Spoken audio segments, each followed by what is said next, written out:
আমরা তিনজনকে খুঁজেই পাচ্ছি না। তিনজন মানে ভয়াবহ, ওদেরকে খুঁজেই পাওয়া যাচ্ছে না। ওদের আর বেঁচে আছে না মারা গেছে আমরা এখনো বলতে পারতেছি না। ডাক্তার আমাদেরকে বলছে আপনারা, আমরা যথাযথ চেষ্টা করতেছে ডাক্তার, কিন্তু ওই আগুনের যে তাপটা, তাতে ওরা 2-3% পড়ে গেছে, দিয়ে রাখা হয়েছে যে যেন নিঃশ্বাসটা নিতে পারে, কিছুটা খাবার খেতে পারতেছে না।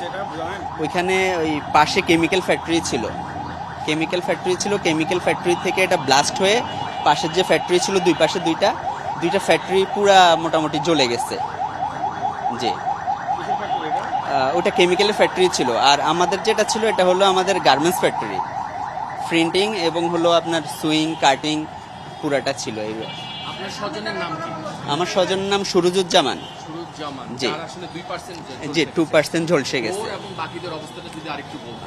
বাকিদের অবস্থা মোটামুটি আমরা তিনজনকে খুঁজেই পাচ্ছি না। তিনজন মানে ভয়াবহ, ওদেরকে খুঁজেই পাওয়া যাচ্ছে না। ওদের আর বেঁচে আছে না মারা গেছে আমরা এখনো বলতে পারতেছি না।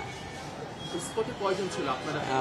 স্পটে আনুমানিক আমাদের 30 জনের মতো ছিল আমাদের ফ্যাক্টরিতে। আর পাশে কতজন ছিল এটা আমি জানা নেই। আমরা নিহত শুনছি যে 9 জন, আহত সংখ্যা কি আরো নিহত বাড়তে পারে? আরো বাড়তে পারে। জি। আর এই তিনজনের পরিস্থিতি আপনি কি দেখলেন বা কেমন?